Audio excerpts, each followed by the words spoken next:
Crown this year and Jamar and T on the outside. Just what's the excitement like for this year? A little more less stressful, I would say, in terms of worries about the future with them. Yeah, no, I mean, shoot, you have those guys that you know are going to be part of the team and the offense for the foreseeable future. It's a great feeling. You know Joe's going to be here.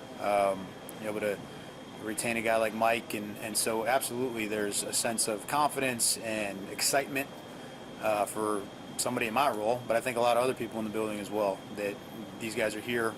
They're here for the long haul.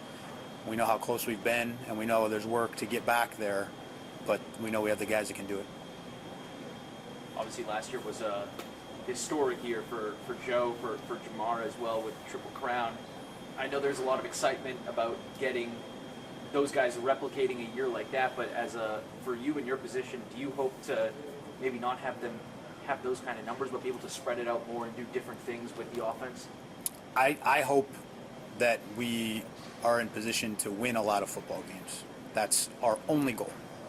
And we go about that by utilizing the talents of our players. And it just so happens that a lot of our players are super talented in the pass game. That does not mean the run game is not going to be critically important to our success. So I don't know what the numbers are going to look like at the end of the year.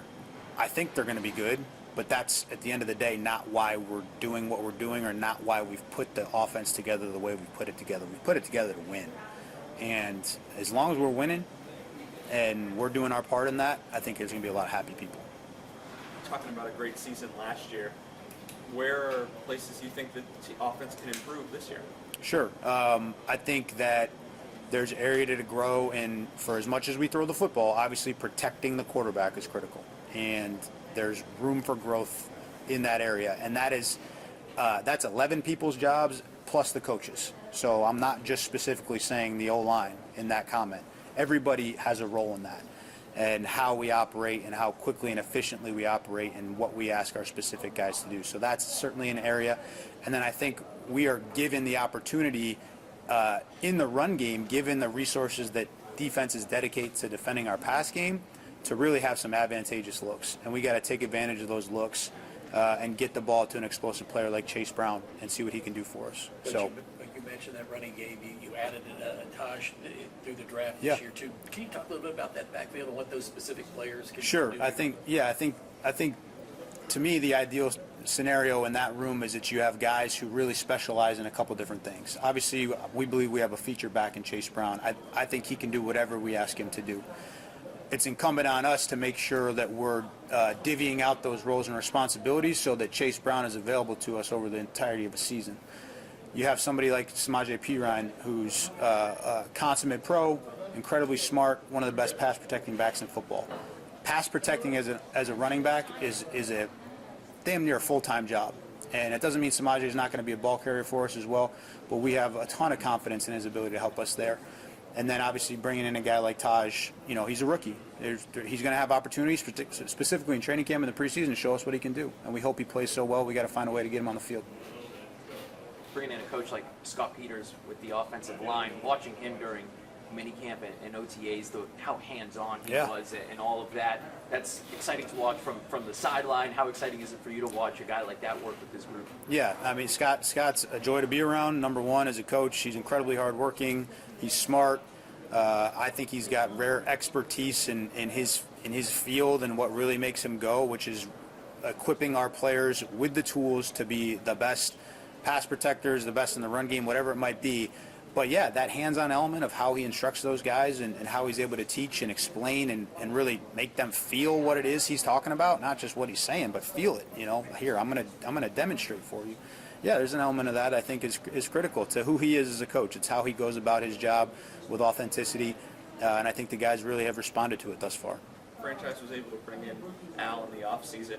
How much are you looking forward to maybe some chess matches in practice going up against that defense? Yeah, training camp's always interesting because you spend a month, figuring out, the ins and outs of your own defense, and by the time you're done with that, you're sick and tired of playing against them because it's a good scheme. There's really smart coaches over there. We got smart players, and I know they're going to present us challenges, and so that's part of the fun of coming to work every day. check back with me in a month, and I'll tell you that let's go hit somebody with a different colored jersey on. When it comes to Scott Peters, just, based off what you just told us about, kind of what he brings to the table, just how does that help, the identity, like what he's bringing to the offensive line, help the identity of what you're looking to build on the offense? Yeah, I think just the way he goes about his job, his mindset is super helpful to those guys. We've challenged those guys. We understand that what we ask of them at times is difficult. How often we throw the football makes their jobs difficult. They need to wear that as a badge of honor, and I think we do. We bring guys in here who understand that part, and Scott has preached that to them from day one. Now we got to give them the tools, and we have to call the game and design the game plan responsibly and help them, and we'll continue to do that. But we want guys that take that challenge on and are eager to take that on, and I think we got a room full of guys that are going to do exactly that. And then when it comes to rookie Dylan Fairchild, just what are you excited to see out of him during his first camp? Well, obviously, we brought Dylan in for a reason because we believe in him as a player. We believe in his skill set. We really got to know him as a person, and we thought we were getting a pretty special person. And I think all the early returns would suggest that we're right about that. Now he has to continue to prove that every single day. It's your job, regardless of how many years you've been in this league, but especially as a rookie. You got to show up and earn the respect of your teammates and your coaches every single day. And I think Dylan's going to do that. I really don't have any concerns with that. But he's got to go do it, and now's the time. For you personally, it's a tough job, obviously, but the explosive playmakers you have on offense, how much fun is it when you look down that play sheet calling plays for an offense like this? Yeah, I mean, it's a lot of fun to have the guys that we have, the skill sets that we have. And then when you add into that, like, they're fun people to be around. They're good people. We don't. I never feel like I'm coming to work and I'm going to have to deal with headaches. They're guys that are tremendously gifted, but they're the kind of people that you like to see have success because of how they carry themselves and how they treat others. And so, yeah, it's really fun being around these guys, and I think it's going to be a good year. What have you seen out of a guy like Jermaine Burton this offseason? Obviously, a lot of worries and concerns about him last year, but this year seems, from our standpoint, that he's got his head on his shoulders and is looking to do the right thing. What have you seen from him? Yeah, listen, Jermaine did the right things. He took the right steps in the spring. That's all any of us can do. The past is the past. It happened. It doesn't mean it doesn't factor, and it doesn't mean you can forget about it. But all any of us can do is just have the best day we can have, right? That's the challenge to Jermaine. And he's taken steps that would encourage us and feel like he's going to be able to keep doing that. But there's a consistency element there, and that's what's going to be critical for him. He's gifted. He's a gifted athlete. He's another guy that's fun to be around. I'd love to see Jermaine have success. There's a building full of people that would love to see that, and we're going to help him get there. But he's going to be the one that has to drive that, and he's moving in the right direction. But that's an everyday effort. That's not a sometimes effort. Being a former D3 guy like yourself with SUNY Cortland, it seems every year, more and more, D3, D2 guys get drafted every year. Just from your perspective, how cool is that for you to see? How exciting is that, especially since you have Cole Burgess with you as a Red Dragon as well? Yeah, there's good football players everywhere.